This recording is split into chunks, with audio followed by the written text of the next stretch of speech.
نیروهای مسلح کشور طی 30 سال سنجش‌های وزمین تجربه زیادی را کسب نموده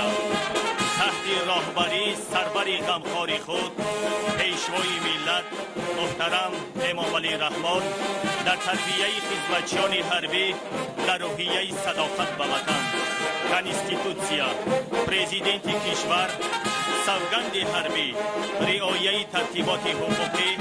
انتظام حربی و دیگر وظیفه‌های پرمسئولیت خدمتی